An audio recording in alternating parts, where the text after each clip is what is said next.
Assalamualaikum. Pagi anak-anak. Baiklah, sebelum pelajaran kita mulai, Ibu absen terlebih dahulu ya. Nia Lestari, Hadir, Bu. Rahmawati, Hadir juga.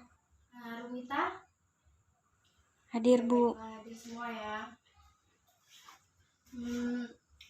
Jadi kita akan melanjutkan materi kita minggu kemarin. Ini pertemuan kita yang kedua.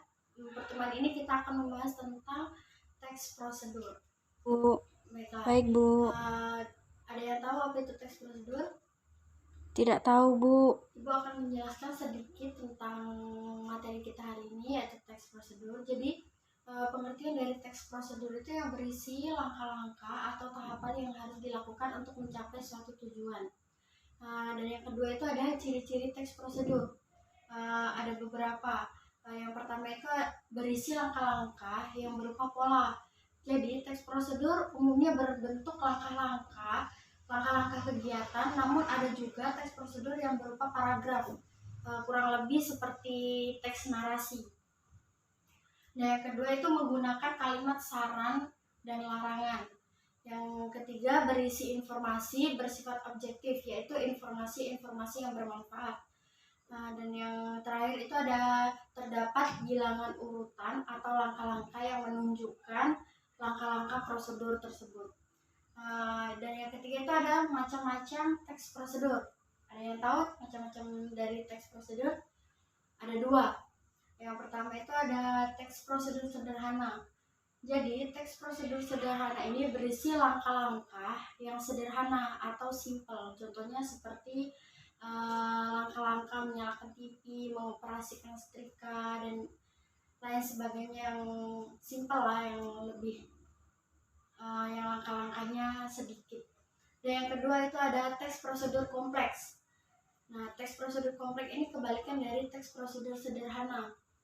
Jadi teks prosedur kompleks ini berisi atas banyak langkah-langkahnya. Contohnya seperti cara pembuatan KTP atau pendaftaran sekolah, itu kan seperti pembuatan KTP itu kan banyak langkah-langkahnya. Dan yang terakhir itu ada struktur teks prosedur. Ada yang tahu struktur dari teks prosedur? Dikasih tahu ya, ada 4. Ada yang tahu? Ada yang bisa menyebutkan? Jadi baiklah, Ibu akan jelaskan ya. Yang pertama itu ada pembuka.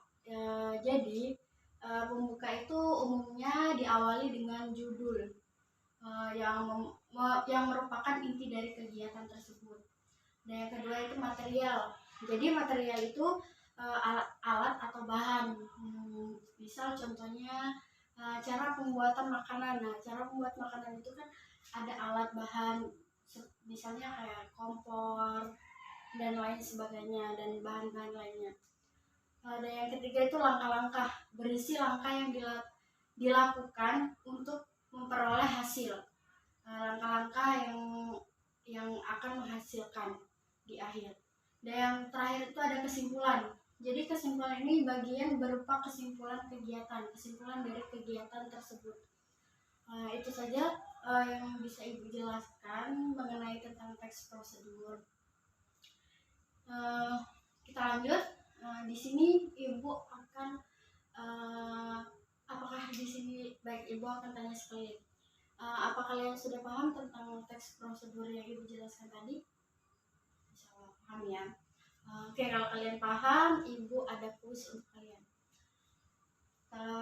Yang bisa angkat tangannya. Nanti akan Ibu kasih nilai tambahan. Baiklah, kuisnya itu coba kalian jelaskan kembali apa saja ciri-ciri dari teks prosedur. Ada yang bisa orangnya? Saya, Bu. Ya, Nia Lestari, coba. Jadi ciri-ciri teks prosedur itu yang pertama berisi langkah-langkah yang berupa pola-pola. Yang kedua menggunakan kalimat saran dan larangan. Yang ketiga berisi informasi bersifat objektif. Dan yang terakhir terdapat bilangan urutan atau langkah yang menunjukkan langkah-langkah prosedur. Yang disebutkannya tadi benar ya, itu adalah ciri-ciri dari teks prosedur. Oke, mungkin itu saja pertemuan kita hari ini karena Ibu tidak bisa lama. Mohon maaf ya kalau ada salah penyampaian Ibu. Untuk tugas kita minggu depan, Ibu akan kasih tugas untuk kalian membuat teks prosedur. Kalian membuat video yaitu yang menunjukkan video yang berkaitan dengan teks prosedur atau video cara langkah-langkah apa, misalnya cara memasak mie, tapi cari yang kalau bisa yang jangan yang terlalu sederhana. Tugasnya buat video tentang teks prosedur. Ya itu saja. Saya Eri, wassalamualaikum warahmatullahi wabarakatuh.